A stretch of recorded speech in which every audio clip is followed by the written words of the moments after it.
যাচ্ছি আজকে আমার বোনের বাড়িতে বিপদনাশিনী পূজা, তো পূজাতে অ্যাটেন্ড করতে চলো এই বেরিয়েছি। আর ওখানে গিয়ে দেখাবো পূজার বাকি সব কীভাবে হচ্ছে, সব কিছু পূজাতে কী কী করলাম সবাই একসঙ্গে যাচ্ছে। আসলে আমাদের একটু লেট হয়েছে, আজকে অফিস ছিল, মিসেসের ডিউটি ছিল, সবগুলো সেরে এখন বেরিয়েছি।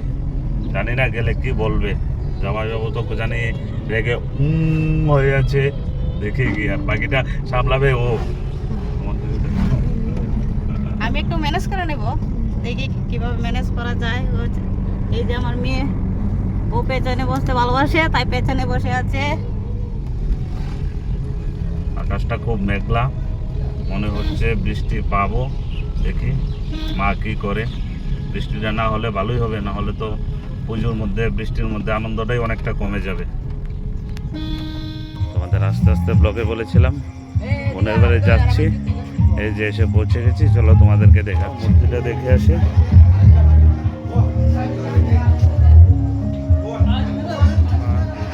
পিসির বাড়ি এসে আমরা পৌঁছে গেলাম। এই যে বোনের বাড়ির হলো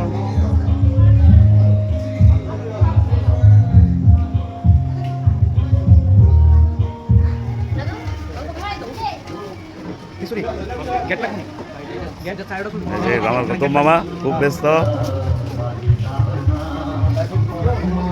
আমার গোবিন্দ দা উনিও ব্যস্ত।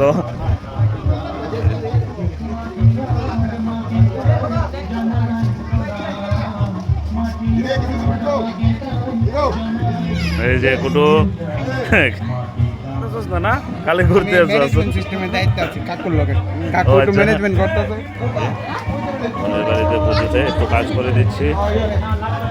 গরমটাও বেশ দিয়েছে, বৃষ্টি যেমন আছে গরমটাও একটু সেই রকম গরম। সবাই ভাইগনারা সবাই কাজ করছে, আমি ওদের সঙ্গে আছি সহযোগিতা করার জন্য। একটা প্যান্ট পরার সময় পাইনি।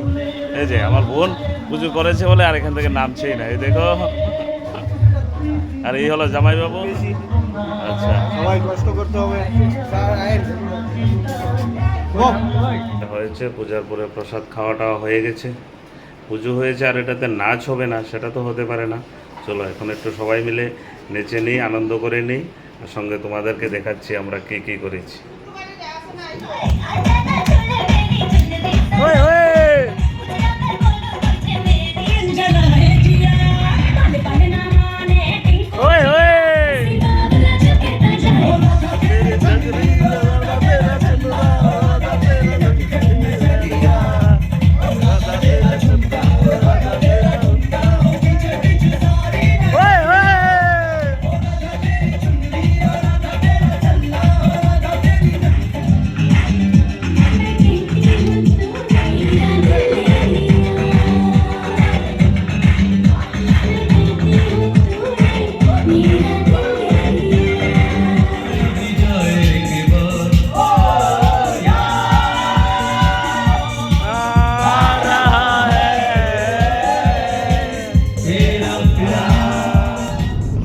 গিয়েছিলাম আমার বোনের বাড়িতে, ওখানে পূজা ছিল, পূজাতে আনন্দ করে আজকে আবার ব্যাক করে চলে আসলাম বাড়িতে।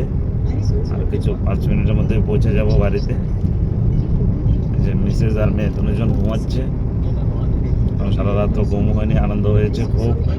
এখন ওরা ঘুমাচ্ছে, আমি একা ড্রাইভ করছি।